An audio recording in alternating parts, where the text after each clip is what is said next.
भैया, क्या तुमने कभी अलंकार शास्त्र या तर्क शास्त्र के बारे में सुना है? नहीं नहीं महाराज, मैं तो बस सुबह शिकार पर निकलता हूँ और शाम को इस नाव से लोगों को पार लगाता हूँ। बड़े अफसोस की बात है, तुमने तो अपने जीवन का 25% हिस्सा गंवा दिया। बिना शास्त्रों के मनुष्य पशु समान है।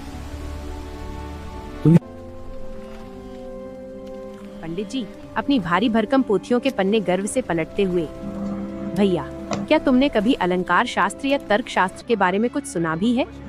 क्या कभी वेदों की ऋचाओं का पाठ करने का सौभाग्य मिला है तुम्हें?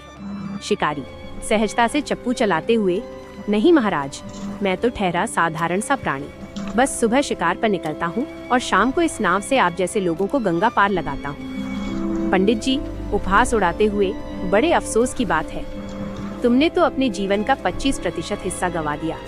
जिसे शास्त्रों का ज्ञान नहीं, वो मनुष्य तो साक्षात पशु के समान है। शिकारी बिना विचलित हुए, महाराज मेरा ज्ञान तो बस इस नदी की लहरों और हवा के रुख तक ही सीमित है। पंडित जी तुच्छ नजरों से देखते हुए, हूँ तभी तो कह रहा हूँ, बिना शिक्षा के तुम्हारा ये जीवन मिट्टी के मोल है। अचानक मौसम बदलता है, बिजली कड़कती है और लहरें नाव से टकराती हैं। पूरी ताकत से चप्पू चलाते हुए गंभीर स्वर में, महाराज हवा का रुख बदल गया है और नदी का वेग बढ़ रहा है। नाव में पानी भर रहा है, इसे संभालना अब नामुमकिन है। पंडित जी चीखते हुए, कुछ करो भैया, क्या तुम्हारे किसी शास्त्र में इस संकट से निकलने का उपाय नहीं लिखा? मेरी तो सांसें फूल रही हैं, मुझे बचाओ।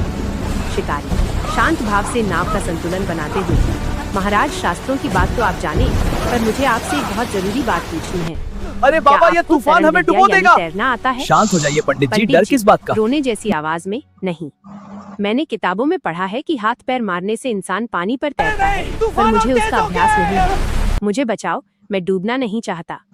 शिकारी पानी में छलांग लगाने की तैयारी करते हुए, महाराज बड़े दुख की बात है, आपने कहा था कि मेरा 25% जीवन व्यर्थ गया, लेकिन तैरना न आने के कारण अब आपका पूरा 100% जीवन व्यर्थ होने जा रहा है।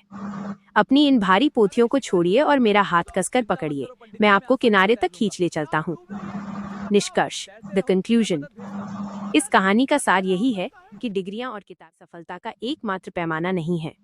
असली ज्ञान वो है जो समय पड़ने पर आपके और दूसरों के काम आ सके। सीख, व्यावहारिक कौशल, प्रैक्टिकल स्किल्स हमेशा